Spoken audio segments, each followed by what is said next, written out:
হাদিসের একটু অংশ শুনাইতেছি।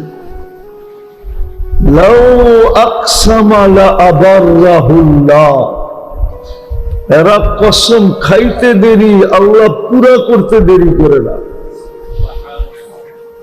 প্রমাণ দিব, আল্লাহর রাসূল খাইতেছিলেন কি? সেহরি। বেলাল রাদিয়াল্লাহু তাআলা আনহু ভুল দেখছেন। সুবে কাযেব প্রথমে হয়, তারপরে সুবে সাদেক হয়। উনি কাযেবকেই সাদেক মনে করছিলেন, ভুল দেখছেন। যে জিজ্ঞাসা করছে আল্লাহর রাসূলকে কি খান? কয় সেহরি খাই। কি খাই? সেহরি চাবাইতেছিলেন, আরেকটা লুকমা হাতে ছিল। বেলাল রাদিয়াল্লাহু তাআলা আনহু কসম খায় ফেলছে, ওয়াল্লাহি তালাআতিল ফাজর, সুবে সাদেক হয়ে গেছে আর আপনি সেহরি খান? তো আল্লাহর রাসূল বলতেছে, ওয়াই হাক, তোর বিনাশ হোক।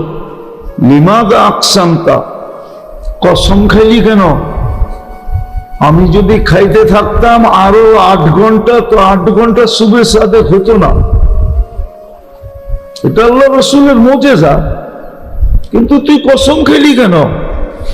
তুই কসম খাইতে দেরি, আল্লাহ সুবে সাদেক উঠায় দিতে দেরি করে নাই। হাতেরটা রেখা দিয়েছেন, হয়ে গেছে কাম। কেননা তোমার কসমকে আল্লাহ মিথ্যা দিতে চায় না। কেননা তুমি আল্লাহর দোস্ত, কি হলিল না, দোস্ত কি বন্ধু, বন্ধু কি। আরেকদিন আল্লাহ রাসূল খাইতে বসছেন, বকরির পাও কয়টা হয়? সামনের দুটাকে আরবিতে হাত বলে। সামনের দুটা কি? পিছনের দুটা কি? পা। এই জন্য দেখবেন বকরি পাতা খাইতে কখনো কখনো গাছের উপরে সামনের 2 হাত উঠায় দেয়, ঠিক না? আল্লাহর রাসূল এই দুটারে পছন্দ করতেন, খাইতে পছন্দ করতেন। এই জন্য বকরি কিনলে কখনো নিয়ত করে কিনেন যে সামনের 2টা পায়ের একটা কিনেন, যে আল্লাহর রাসূল পছন্দ করতো, আমিও পছন্দ করে কিনলাম খাওয়ার জন্য। আরে বুঝছেন নাকি? তো পাকাইছে, আল্লাহর রাসূল বলছে হাত নিয়ে আসো, একটা নিয়ে আসছে। বলছে আরেকটা নিয়ে আসো, আরেকটা নিয়ে আসছে। আল্লাহর রাসূল বলছে আরেকটা নিয়ে আস। তো বাবরচি বলতেছে, ওয়াল্লাহি ইয়াকুনু ইসনাইন, আল্লাহর রাসূল সামনের হাত তো আল্লাহর কসম 2টাই হয়, দুটোই তো আনছি। আল্লাহর রাসূল বলছে, ওয়াই হাক, তোর বিনাশ হোক, কসম খাইলি কেন? আমি চাইতে থাকতাম, তুই আনতে থাকতি, তো হাত বাহির হইতেই থাকতো। কসম কেন খাইলি? তুই তো ওই ব্যক্তি, যেই ব্যক্তি কসম খাইলে আল্লাহ মিথ্যা হইতে দিতে কেন? আল্লাহর আল্লাহর আল্লাহর আরে কিছু বুঝে আসতেছে? হ্যাঁ, আল্লাহর বন্ধু হওয়ার জন্য কোনো বংশের দরকার নাই, বর্ণের দরকার নাই, পেশার দরকার নাই, সামাজিক পজিশন দরকার নাই, উচ্চমানের বাড়িঘর দরকার নাই। রব্বে কাবার কসম, পরনের কাপড়ও দরকার নাই। যদি দরকার হতো তো হাদিসে আসতো না, এক কাপড়ে 2 জনের জীবন। কয়জনের? 2 জনের জীবন। কাপড় কয়টা? স্বামী পড়লে স্ত্রী উলঙ্গ, স্ত্রী পড়লে স্বামী উলঙ্গ। স্ত্রী স্বামীকে বলতেছে আমি জান্নাতি। বলছে তোকে জান্নাতের খবর দিল কে? সবরের জীবন চলতেছে, সবর। বিয়ের পর থেকে এক কাপড়ই 2 জনের দেখতেছি, আজ পর্যন্ত তোমার কাছে কোনো চাহিদা রাখি নাই। চাহিদা বুঝেন কি? আবদার, অনুরোধ। আজ পর্যন্ত বলি না আরেকটা কাপড় আনো। আর তুমি যে আনো না, এই জন্য কোনো অভিযোগও করি নাই। অভিযোগ বোঝেন কি? কি অভিযোগ মানে কি? অভিযোগ বোঝেন না? না আনলে কয় তোমার লোকে জীবনটাই শেষ, লিস্টি দিলাম আনলা না, জ্ঞান জ্ঞান জ্ঞান জ্ঞান জ্ঞান জ্ঞান করতেই থাকে, ঠিক না? কতজনের তো ঈদের সময় পছন্দের কাপড় চোপড় না দিলে বাড়িটি বাপের বাড়ি জায়গা, ঠিক না? এটার নাম হলো অভিযোগ। সবরের জীবন চলতেছি, সবরের বদলা জান্নাত। আল্লাহ জান্নাতের ঘোষণা করছে, সবরের বদলা কি? কি? জান্নাত। আসসাবরু জাযাউহুল জান্নাহ, সবরের বদলা কি? জান্নাত। লেহেঙ্গা বানায় রেখা দিছে আল্লাহ, জায়া পড়মনে।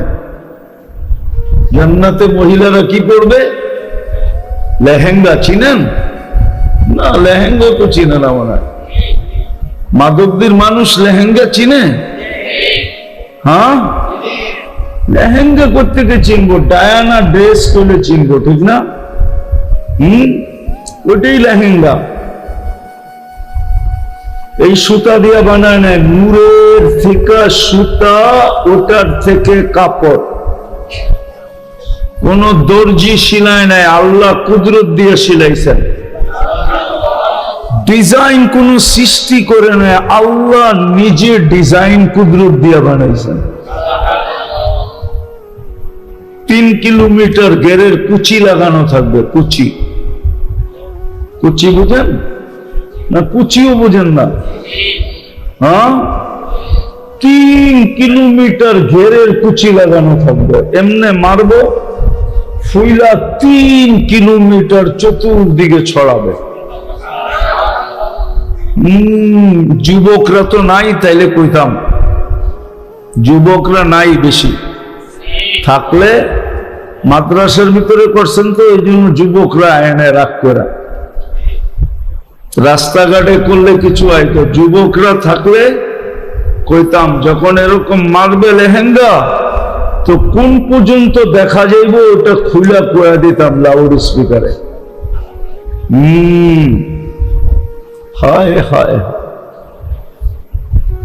তো বলতেছিল আমি জান্নাতি, তো স্বামীর মনটা প্রমাণও দিছে কি কারণে জান্নাতি, মেনা নিছে স্বামী যে হ্যাঁ সত্য তুই জান্নাতি। কিন্তু চেহারাটা একটু মলিন হয়ে গেছে, তুই একলা চলে যাবি, আমি কই যাবো? তো স্বামীর গালে চিমটি দিয়া কইতেছে তুমিও জান্নাতি।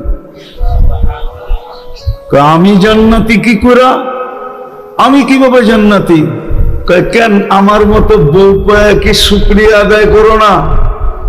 তো স্বামী বউয়ের গালে চিমটি দিয়া কইতেছে পাগলি, একবার তোর মতো বউ পায় শুকরিয়া আদায় করি ডেলি 100 বার। তো হাদিস কোরআন দিয়া দিছে যে শুকরিয়া আদায় করে সেও জান্নাতি। বিদায় তুমিও জান্নাতি, আমিও জান্নাতি। এক কাপড়ে কি কি কি? হায় হায়। এক কাপড়ে আল্লাহর ওলি, এক কাপড়ে আল্লাহর বন্ধু, এক কাপড়ে জান্নাতি। ওলি হইতে কিচ্ছু লাগে না, ওলি হইতে কিচ্ছু, খালি লাগে আল্লাহর হুকুমকে কতটুকু মানল। যে যত বেশি আল্লাহর হুকুম মানবে, মুহাম্মদুর রাসূলুল্লাহর গোলাম হবে, যত বেশি মুহাম্মদুর রাসূলুল্লাহর গোলাম হবে, আদর্শকে মানবে, রঙে রঙিন হবে, ওনার ডিজাইনকে নিজের ডিজাইন বানাবে, ওনার রংকে নিজের রং বানাবে। এই জন্য তো কবি বলছে क्या वफा तूने मोहम्मद से तो हम तेरे हैं, কবি আল্লাহর কথা বলছে, আল্লাহর কথা।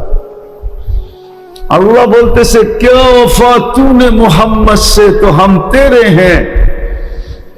আমার বন্ধুর রঙে যদি তুই রঙিন হলি তাইলে আমিও তোর, তুইও আমার, আমিও তোমার, তুমিও আমার। क्या वफा तूने मोहम्मद से तो हम तेरे हैं। ये दुनिया क्या चीज है, लौह कलम तेरे हैं। বলছে এই দুনিয়ার আর কয় টাকা দাম, এটা তো মশার ডানার সমান দাম না আল্লাহর কাছে। তো আল্লাহ বলতেছে এই দুনিয়া কি, সমগ্র জগৎ উঠায়া তোর হাতে দিয়া দিন। জান্নাত তো দিনু দিনুই, সমগ্র জগৎ উঠায়া তোর হাতে দিয়া দিন। এই জন্য মেরে দোস্ত, আল্লাহর হুকুম যে যত বেশি মানবে, লম্বা করতে চাইতেছি না, শরীর অনুমতি দেয় না, যে আল্লাহর হুকুম যত বেশি মানবে আল্লাহর কাছে তত বেশি দামি হবে, তত আল্লাহর ঘনিষ্ঠ কি হবে, বন্ধু হবে, তত বেশি ভয় আর চিন্তার থেকে কি হবে, মুক্ত হবে। দুনিয়ার ভয় আর কিসের ভয়, কতক্ষণ, মউত পর্যন্ত। আসল ভয় তো হলো আখেরাতের ভয়। আল্লাহ বলে তোমাকে আখেরাতের ভয় থেকে আমি নিষ্কৃতি দিব। আখেরাতের কোনো ভয় হবে না, বরং আমি লম্বা আপনাদেরকে দেখাইতে পারি।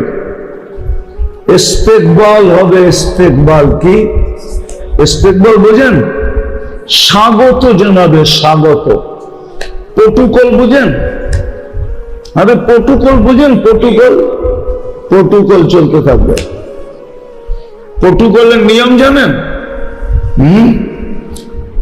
ঢাকার প্রটোকল আইনা নরসিংদীর সীমানায় দিয়া দিবে।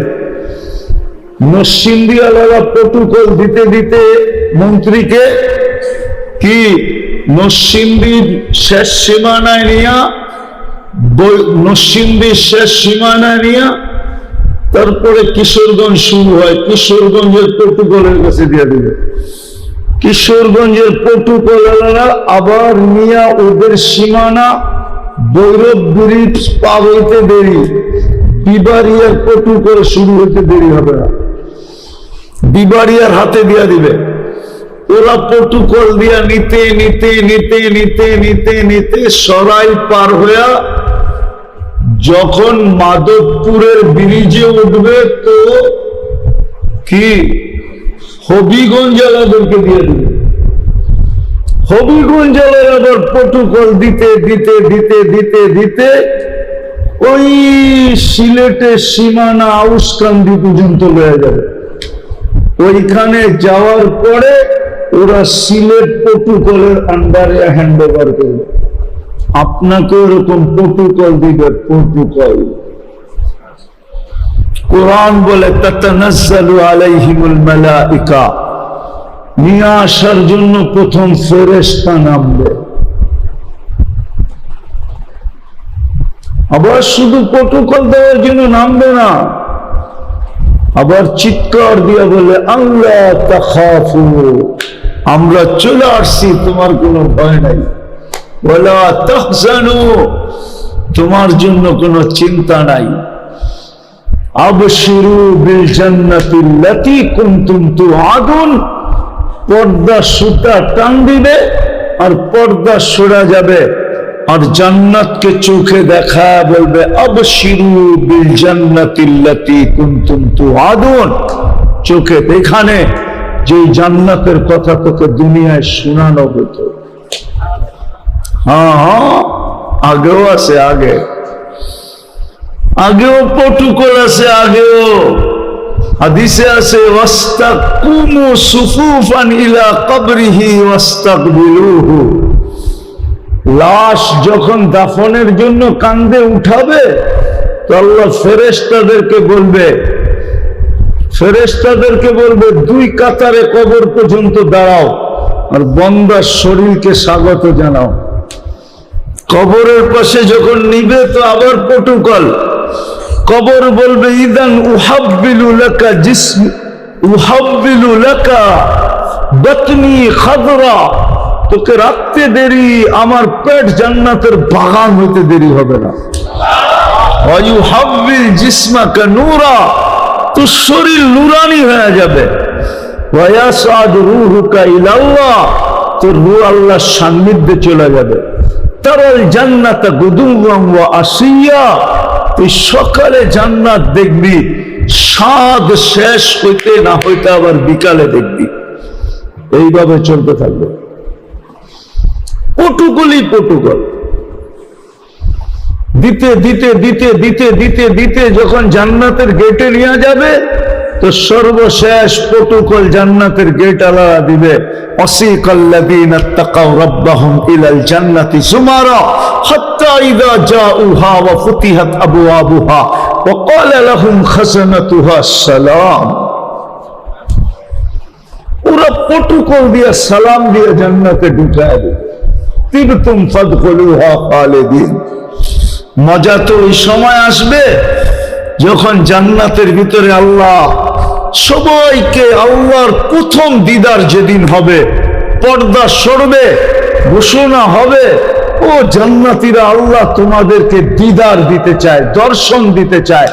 পর্দা সরবে আর আল্লাহ নামবে আর আল্লাহর দিদার হবে। আর আল্লাহ নামতে নামতে সমস্ত জান্নাতীদেরকে বলবে সালাম কাওলাম মির রাব্বির রহিম, লো আমার সালাম তোমরা। কিন্তু শর্ত হলো যত বেশি আল্লাহর হুকুম মানবে। আরে বুঝাইতে পারলাম?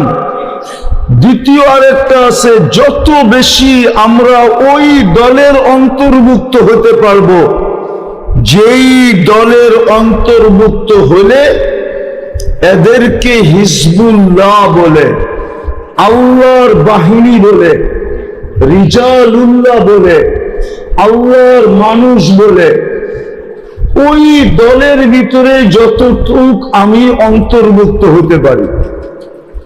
এখন দেখাই আল্লাহর দলের ভিতরে অন্তর্ভুক্ত কারা। আল্লাহর দলে অন্তর্ভুক্ত ভালো মতে, কিন্তু ভালো মতে, কেননা দিন কিয়ামতের সকাল পর্যন্ত জিন্দা থাকতে হবে। দিন ছাড়া আমাদের কোনো পরিচয় নাই। দিন ছাড়া আল্লাহর কাছে কারো কোনো পরিচয় আছে নাকি? ومن يبتغي غير الاسلام دينا فلن يقبل منه, আল্লাহ নিজেই বলে দিছে দিন ছাড়া আমার কাছে কোনো পরিচয়। আমি একটু ঘুরে তর্জমা করলাম, এখানে তো অনেক বড় বড় মুহাক্কিকিন আছে, এরা আবার তর্জমা ভুল না ধরে ফেলে, ঠিক না? এই জন্য একটু ঘুরে তর্জমা করলাম। আল্লাহ এটাই বুঝাইতে চাইতেছে দিন ছাড়া আমাদের কাছে কোনো ভ্যালু নাই। ওমাই ইয়াবতাগি গায়রাল ইসলামি দীনান ফালাই ইউকবাল মিনহু, দিন ছাড়া আমাদের কাছে জুতা সমান ভ্যালু নাই, কোনো ভ্যালু নাই। দিন আমাদের ভ্যালু। আমাদের ভ্যালু কি? মূল্যায়ন কিসের দ্বারা? দিনের দ্বারা। তো দিন টিকায় রাখার জন্য আল্লাহ নিজের বাহিনী নিযুক্ত করছেন। একটা হলো আপনি আল্লাহর হুকুম দ্বারা উপরে উঠবেন মানার দ্বারা, আরেকটা হলো আল্লাহর বাহিনী অন্তর্ভুক্ত হলে। কি বাহিনী? আল্লাহর বাহিনীগুলা দেখাইতেছি আপনি ভালো মতে মনোযোগ। প্রথম বাহিনী হলো যারা আল্লাহর কোরআনের হরফকে সুরক্ষিত করে, অক্ষরকে। কি কি অক্ষর বোঝেন? কি? আলিফ বা তা সা, যারা অক্ষরকে সুরক্ষিত করে, এরা আল্লাহর বাহিনী। এই নড়াচড়া না ছাত্ররা, নড়াচড়া না, মনোযোগ। তোমাদেরকে ভিতরে বসানোই ভুল হয়েছে, তোমাদেরকে বসানো উচিত ছিল কামরার ভিতরে। কি কও? বিলকুল চুপচাপ, নড়াচড়া না। তো প্রথম বাহিনী হলো যারা কি করে অক্ষর সুরক্ষিত করে, তাদেরকে বলে কারি। কি? কারিরাই অক্ষর সুরক্ষিত করে, উল্টা জায়গার থেকে পড়তে দেয় না, কফকে কাপ পড়তে দেয় না, আইনকে হা পড়তে দেয় না, হাকে হা পড়তে দেয় না। কারিরই তো মাখরাজ, ঠিক না? না উজুর মানে না, ঠিক না? নাই বসে কারি, মক্তবে নাই। প্রথম বাহিনী হলো অক্ষর যারা সুরক্ষিত করে, দ্বিতীয় বাহিনী হলো শব্দ যারা সুরক্ষিত করে, এরা হলো হাফেজ। কোরআনের শব্দ সুরক্ষিত করে, কিচ্ছু বোঝে না, অর্থ কিচ্ছু বোঝে না, শব্দ সুরক্ষিত করে, উল্টা পড়লেই লোকমা মারে। এরা হলো শব্দ সুরক্ষিতকারী বাহিনী। অক্ষর সুরক্ষিতকারী বাহিনী হলো কারীরা, শব্দ সুরক্ষিত বাহিনী কারা? হাফেজরা।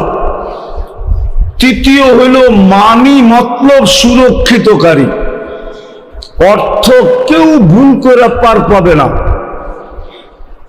তর্জমা কেউ উল্টা করে পার পাবে না।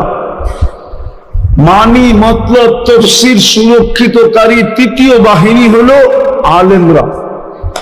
কারা? কারা? চতুর্থ একটা বাহিনী আছে যারা কোরআন হাদিসের হাকিকতকে সুরক্ষিত করে,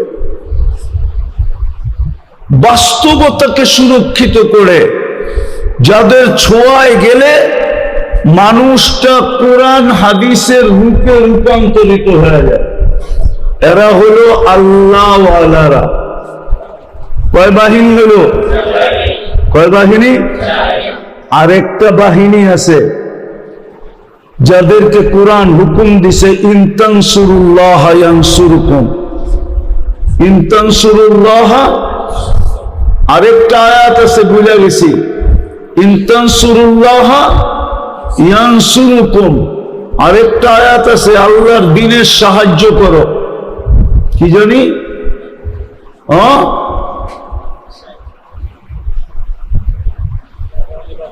হ্যাঁ, আল্লাহর দ্বীনের সাহায্য করো। ইনতানসুরুল্লাহ ইয়ানসুরকুম। পঞ্চম বাহিনী হলো এই সব কিছু যারা সুরক্ষিত করে, তাদেরকে যারা সাহায্য করে, এটা হলো পঞ্চম বাহিনী। তাদেরকে যারা সহযোগিতা করে, সাহায্য করে, এমনকি মহাব্বত করে, এমনকি মন থেকে মহাব্বত করে। সাহায্য তো করতে পারে না, সহযোগিতা করতে পারে না, সম্বল নাই, কিন্তু মন দিয়া কি করে? মন দিয়া, এক হাদিসে আছে, মান আহাব্বাল উলামা ফালাহুল জান্নাহ, যে মন দিয়া ওলামাদেরকে ভালোবাসবে, আল্লাহ রসুল বলে জান্নাত তার জন্য অবধারিত, অবধারিত, অবধারিত। সে জান্নাতি। এটা হলো পঞ্চম দল। পঞ্চম দল সুরক্ষায় পঞ্চম বাহিনী হলো যারা সাহায্য করে, সহযোগিতা করে, এমনকি মন দিয়া কি করে? মহব্বত করে। আরেকটা শর্ত আছে, কখনো আঙ্গুল উঠায় না। কখনো আঙ্গুল উঠান বোঝেন? কি আমাদের সমাজে তো 99 জনই আঙ্গুল উঠায়, ঠিক না? কি উঠায় না? আরে উঠায় না নাকি? 99 জনই তো হুজুর দেখতে পারে না, ঠিক না? ঠিক না? আমি কয়েকবার কইছিলাম পোলাপান রে, পোলাপান আমার কথা মানে নাই। এনে পারে কেউ কম্পিউটার চালাইতে? পারো? তুমি পারো? তুমি পারো? তুমি পারো? তুমি পারো? পারো না? আমি কইছিলাম অনেকবার যে কম্পিউটারে যারা পারদর্শী ওরা দুনিয়ার থেকে মসজিদ মাদ্রাসার চিত্রগুলা কম্পিউটারের মাধ্যমে উঠায় দেয়। দুনিয়ার চিত্র আছে না, চিত্র মানচিত্র, সব মসজিদ গুলো উঠায় দেয়। সব মুসলমান গুলাকে শেষ করে দেয় মানচিত্রের ভিতর থেকে। মানচিত্রে কম্পিউটারে পারদর্শী হলে পারবো, তারপরে দেখো দুনিয়াটার চিত্র কেমন দেখা যায়। আমার বিশ্বাস যদি কেউ পারে তো ওই চিত্র দেখা ওই জায়গায় হইতে পারে চিৎকার দিয়ে বেহুশ হয়ে যাবে। কসম খোদা, আমার কথা মিডিয়া যাইতেছে। যদি কেউ পরীক্ষা করতে চায় পরীক্ষা করতে পারে। দুনিয়ার মানচিত্রের থেকে মসজিদ মাদ্রাসাগুলো কম্পিউটারের মাধ্যমে উঠায় দিবে, আর দুনিয়ার থেকে মুসলমানদেরকে বিলুপ্ত করে দিবে। তারপরে দুনিয়ার চিত্রটা কম্পিউটারে যা দেখাবে, মানচিত্রটা যা দেখাবে, ওটা দেখা আমার বিশ্বাস বেহুশ হয়ে যাবে। হতে পারে চিৎকার দিয়া জানও চলে যেতে পারে। জান চ্যালেঞ্জ আমার, কমসে কম তো চিৎকার দিয়ে বেহুশ হয়ে যাবে, যা চিত্রটা ওর চোখের সামনে বাইসা উঠবে। তো যেটা বুঝাইতেছিলাম, যত বেশি আল্লাহর হুকুম মানব আল্লাহর কাছে কি হব, নবীর যত বেশি আদর্শবান হব তত বেশি আল্লাহর বন্ধু হব। আল্লাহর কি হব? আর তৃতীয় হইল, যত বেশি আমি এই যেই কোনো বাহিনীর অন্তর্ভুক্ত হতে পারি। 4 বাহিনী তো বললাম, এরা সব নির্বাচিত বাহিনী। পঞ্চমটাও নির্বাচিত বাহিনী। পঞ্চম বাহিনী হলো যারা সহযোগিতা করবে। ইন তানসুরুল্লাহ ইয়ানসুরকুম ওয়া ইউসাব্বিত আকদামাকুম ওয়া ইউসাব্বিত। এটা হলো পঞ্চম দল, যারা এটাকে সহযোগিতা করলো, সাহায্য করলো, জান দিয়া পারলো করলো, মাল দিয়া পারলো করলো, সময় দিয়া পারলো করলো। কিছুই দিতে মনে চায় না তো সর্বশেষ যদি মোহাব্বতটা দিয়েও করে, তাইলে এরা পঞ্চম বাহিনীর অন্তর্ভুক্ত হবে। কি পারবেন? আরে আমার কথা বুঝছেন তো? বুঝে আসছে তো? মনে থাকবে তো? হ্যাঁ, বাকি তো হুজুররা আগে বলিয়ে দিছে যে আসতেছে বড় সুবর্ণ আরেকটা সুযোগ। রমজান যাইতে না যাইতে আরেকটা সুযোগ আসছে। আল্লাহ বলবে, আল্লাহ যেন বলতে চাইতেছে, যারা রমজানকে সিজন মনে করে সুযোগটা ধরতে পারো নাই, যেমন মাদক দিয়া লাগর কি সিজন কখন? আরে জোরেখন রমজানে, ঠিক না? মাদক দিয়া লাগর সিজন কোন সময়? ওরা তো রমজানের নাক ডুবাইয়া সিজনের মধ্যে কামাইছে, ঠিক না? আল্লাহ মাদক দিয়ালাদের জন্য আরেকটা সুযোগ নিয়ে আসছে যে রমজানে তোরা সুযোগটা ধরতে পারস নাই। শেষ 10 দিনের সুযোগ ছিল, কিন্তু শেষ 10 দিন দিতে নিতেই তো সব শেষ হয়ে গেছে, সময় শেষ। এদিক দিয়ে এলান হয়ে গেছে, চাঁদ রাইত হয়ে গেছে। দিতে নিতে বোঝেন কি? শেষ 10 দিনই তো তাকাদা করছে না, খালি মাল উঠাইছে, ঠিক না? বাকি রজব থেকে খালি কাপড় দিছে। শেষ 10 দিন পেমেন্ট খালি কি উঠাইছে না? আবার শুনলে আবার আমার বিরুদ্ধে রাগ হয়ে যাবো, ঠিক না? কি মাদকের ব্যবসায়ীরা শুনলে আবার খেপে যাবো না? কি খেপবো না? আসলেই বিশ্বাস হয় আপনাকে খেপবো না? আবার গাড়ি গুড়ি আটকায় দিলে কেমনে যাবো মেয়া ঢাকা? আবার তো 53 লাইনে ফোন করতে হইব। তো শেষ 10 দিন যারা কাজে লাগাইতে পারে নাই, শ্রমিক পেশার লোকেরও পারে নাই মাদকদের, মহাজন তো খালি তাগাদার তাগাদা, কাম কর কাম কর কাম কর কাম কর, ঠিক না? কি দিন রাত কাম করাইছে, ঠিক না?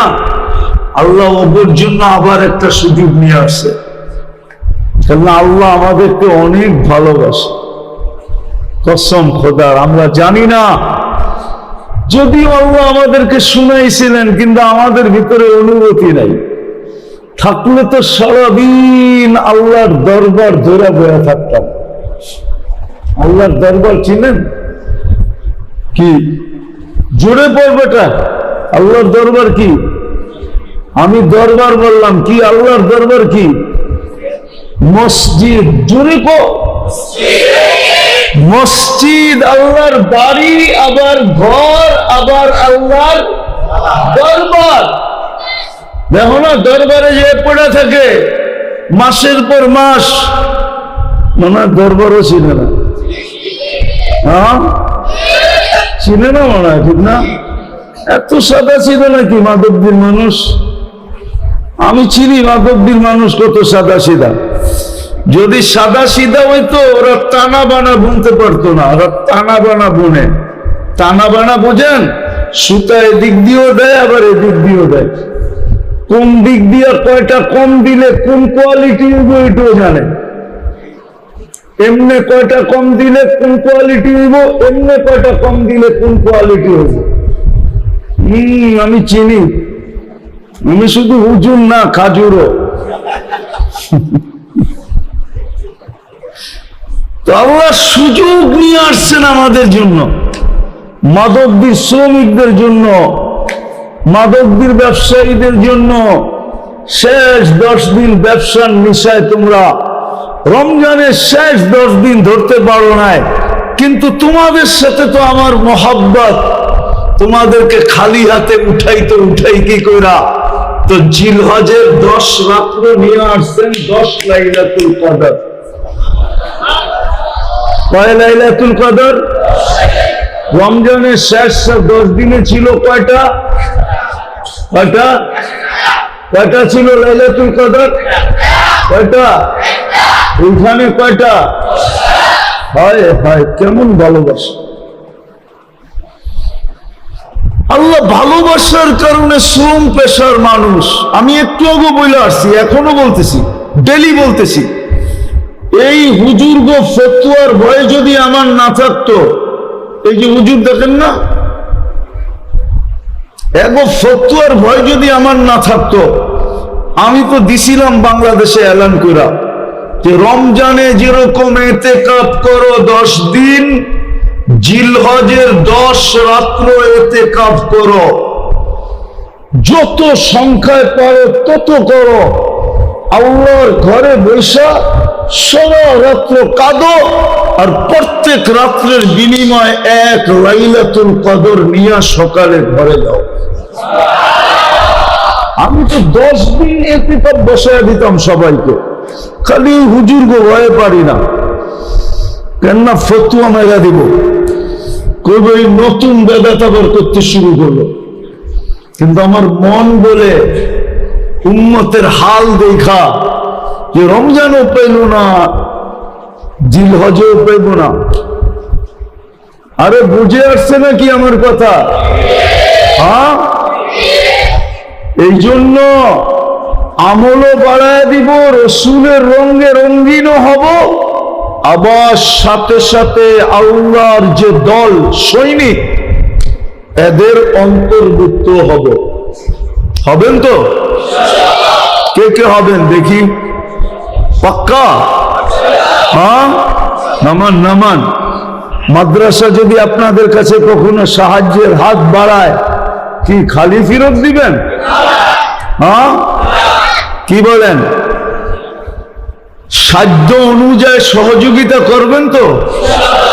এই মনে করে করেন, আমার কথাটা মনে রেখা, যে আমিও সৈনিকে নাম লেখায়া, আমিও সৈনিকে নাম লেখায়া দিলাম। আমিও সৈনিকে কি করলাম? আমিও সৈনিকে নাম লেখায়া দিলাম। আপনিও আল্লাহ সৈনিকের অন্তর্ভুক্ত। কাহিনী শুনামু সত্য না টাইম অনেক হয়ে গেছে? খাওন খুনও তো দিব না আপনি করে মনে হয় পরে। খাওন খুন দিলে নাইলে একটু লম্বা করতাম, খাওয়ানো তো দিব না। দিব? হ্যাঁ, ছাত্র করে দিব, বাকি করে তো দিব না। উজুরও তো বখিল, ঠিক না? ডাইল ভাত করলেও তো পারতো, ঠিক না? হ্যাঁ, নাহলে খিচুড়ি পাক করে দিত, ঠিক না? কি যাক, কাহিনী শুনামো, সত্য কাহিনী। কিন্তু আমি কাহিনীতে তেমন বিশ্বাসী না। এই জন্য আমার বয়ানে আলহামদুলিল্লাহ ভুল হাদিস পাইতে পারেন, কিন্তু কোনো কাহিনী পাবেন না। হ্যাঁ, কোনো কাহিনী পাবেন না। আমি কাহিনীতে বিশ্বাসী না। আমি বড় তাহকিক করে দেখি, বড় তাহকিক করি। আমি যেটা বলার এটা বলি। একটা কাহিনী বলতেছি আপনাদেরকে।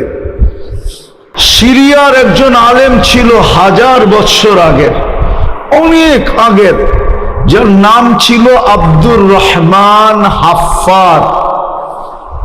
আরবিতে হাফফার বলে গোর খোদক। গোর খোদক বুঝেন? কি? কবর খোদাই করে। এরা দামেস্কের কবরস্থানে কবর খুঁড়তেন। বংশগত এরা গোর খোদক, কবর খোদক। আব্দুর রহমান একদিন 2টা লাশকে, এই 2-4-10 দিন বা 1 মাসের আগায় মাথায় 2টা লাশকে দাফন করছেন। প্রথম যখন লাশকে সে দাফন করে, তখন সে দাফন করে বেহুশ হয়ে গেছিল। দ্বিতীয়টা দাফন করে সে আর বেহুশ হন নাই। যেই বাড়ির লাশ, একই বাড়ির লাশ ছিল, একই ঘরের 2 জন মারা গেছে 1 মাস আগে পরে। যে জিজ্ঞাসা করছে প্রথম ব্যক্তি কি ছিল, তো বলছে কেন, সে তো মাদ্রাসার তালেবে ইলম ছিল। তো বলছে শুনো, প্রথম লাশটাকে দাফন করে আমি বেহুশ হয়ে গেছিলাম, মনে আছে? বলছে হ্যাঁ, এটা মনে আছে, তুমি বেহুশ হয়ে গেছো। বলছে তোমরা তো জিজ্ঞেস করলে না আমি কেন বেহুশ হলাম। বলে আমি যখন একে কবরে রাখতেছিলাম, তো কবর এরকম আলোকিত হতেছিল যে আলো আমি সহ্য করতে পারি না, বেহুশ হয়ে গেছে। আমি যখন হুশে আসছি, তখন আর ওই জায়গায় আমি লাশ খুঁজে পাই নাই। আমি দেখতেছিলাম ফেরেশতারা লাশটাকে নিয়ে যেতেছে। বলে দ্বিতীয়টা যখন কবর দিছি, তখনও আমি দেখছি পুরো কবর আলোতে আলোকিত হয়ে গেছে, আর আমার চোখের সামনে ফেরেশতারা লাশটা নিয়ে গেছে। কিন্তু প্রথমবার আমি বেহুশ হওয়ার কারণে দ্বিতীয়বার আর আলোর প্রভাব অতটুক আমার দিলে পড়ে নাই। বলো দ্বিতীয় ব্যক্তিটা কে ছিল? তো বলতেছে এরই ভাই, কিন্তু ওই প্রথম জনের সহযোগী ছিল। কি ছিল? সহযোগী বুঝেন? সাহায্যকারী ছিল। বাস শুনা সে চলে গেছে দামেস্কের জামিয়ায়।